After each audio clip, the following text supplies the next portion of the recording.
Hello everyone, দিনটা ছিল সপ্তমী। আর সকাল সকাল উঠে আমি স্নান করে নিয়েছিলাম। ঘড়িতে 6টা 5 বাজে আর আমার অলরেডি স্নান কমপ্লিট। তারপর আমি একটা সুতির শাড়ি রেডি করে নিয়েছিলাম, কারণ আমাদের জয় দুর্গা মন্দির আছে, সেখানে পুজো দিতে যাবো। আর তারপর কয়েকটা শিউলি ফুল আমি তুলে নিলাম, আরও কিছু ফুল তুলে নিলাম।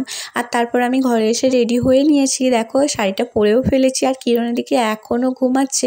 তো চলো আমি পুজোটা দিয়ে আসি। আর পুজো দিতে যাওয়ার জন্য সব কিছু আমি থালা রেডি করে নিয়েছি, আর পুজো দিয়ে আসা হয়েও গেছে আমার। তারপর কিন্তু ঘরের নিত্য পুজোটা করে নিলাম, মানে ভোলেনাথের পুজোটাও কিন্তু আমার এখন হয়ে গেল। A few moments later. সব পুজো শেষ করার পরে আমি খেয়ে নিয়েছিলাম, আর তারপর চলে গেছিলাম রান্নাঘরে। কিরণ এনেছিল পমফ্রেট মাছ, তো ও এদিকে পমফ্রেট মাছগুলো ভাজছে, আর আমি সমস্ত উপকরণ রেডি করে দিচ্ছি যেটা দিয়ে পমফ্রেট মাছ রান্না হবে। তো চলো, এই ভিডিওটা এতটুকুই। সপ্তমীর বিকাল থেকে আমরা কি করলাম সেটা দেখতে হলে তোমাদেরকে অবশ্যই পরের পার্টটার জন্য অপেক্ষা করতে হবে।